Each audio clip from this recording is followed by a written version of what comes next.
बिस्मिल्लाहिर्रहमानिर्रहीम। अस्सलाम वालेकुम। आज मैं बना रही हूँ टी बोन बीफ स्टेक की रेसिपी। और इसको किस तरह गलाएंगे और इस पर ये खूबसूरत सा गोल्डन कलर किस तरह लाना है और इस पर ये धागा क्यों बांधा जाता है, तो चलें सब कुछ इस रेसिपी में जानते हैं। तो इसके लिए रेसिपी को शुरू करते हैं। तो ये तकरीबन 3 पाव बीफ स्टेक मैंने ले लिया और ये बीच में इसमें टी की शक्ल की ये हड्डी होती है और साइडों में ये चिकनाई इस पे लाजमी होनी चाहिए। तो जब भी ये स्टेक अच्छे बनते हैं तो सबसे पहले कांटे की मदद से इस तरह से हम इस पे निशान लगा लेंगे, ताकि जो भी मसाला हम इसमें लगाएं, सिरका, नमक और सिया मिर्च खूब अच्छी तरह से अंदर तक इसमें मसाला चला जाए। तो इस तरह से दोनों तरफ हम पलट के इस तरह से कांटे की मदद से सारे निशान लगा लेंगे। और अब मैं इसमें डाल रही हूँ 1 टीस्पून के करीब ये कलमी शोरा है मेरे पास। तो हाफ़ टी स्पून एक तरफ लगाएंगे और हाफ़ टी स्पून हम दूसरी तरफ लगाएंगे। अगर कलमी शोरा आपके पास ना हो तो गोश्त गलाने वाला पाउडर या पपीता पाउडर या कचरी पाउडर आप कुछ भी लगा सकते हैं।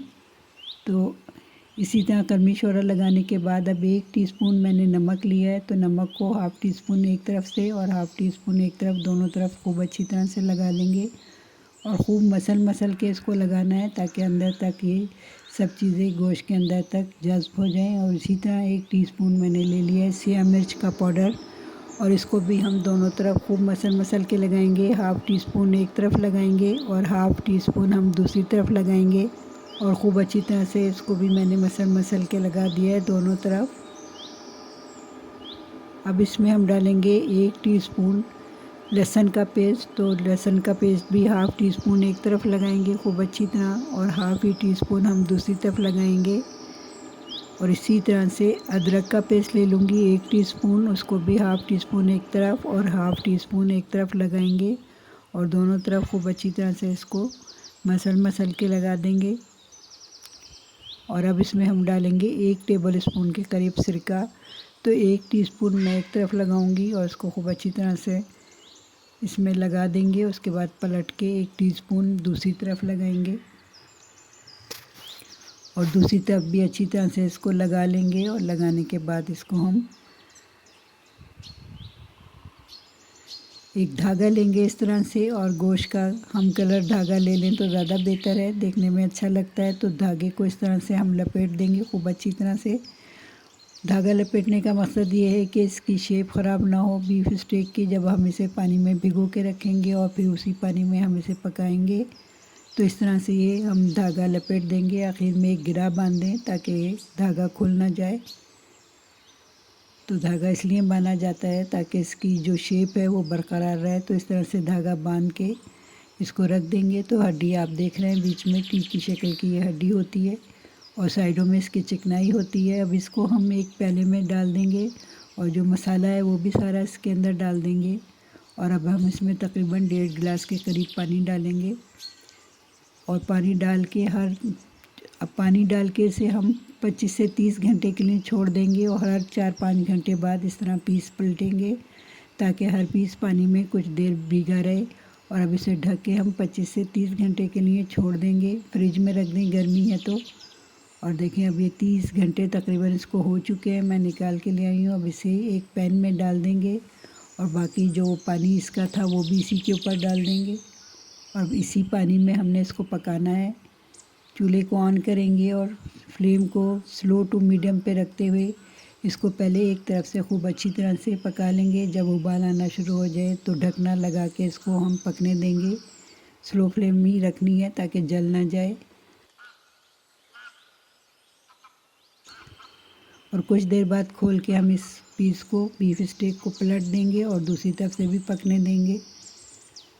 और अब दूसरी तरफ से भी इतना पकाएंगे कि ये पानी इसी में खुश्क हो जाए।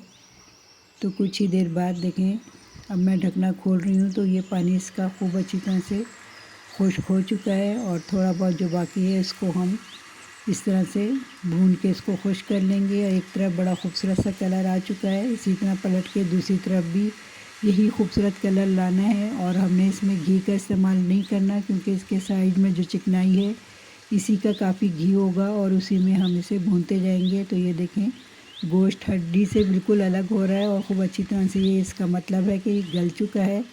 अब इसको इसी तरह दबाते दबाते खूबसूरत सा कलर दोनों तरफ ले आएंगे।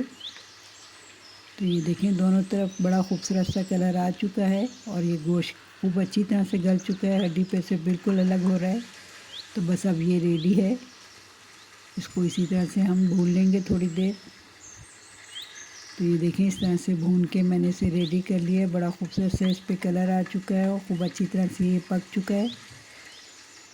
तो बस ये रेडी है। इसे सर्व करने के लिए एक सीजलिंग प्लेट को खूब अच्छी तरह से मैंने गरम कर लिया है। सीजलिंग प्लेट में अब थोड़ा सा मक्खन डालेंगे और मक्खन को चारों तरफ फैला देंगे और अब इस पर स्टेक रख देंगे।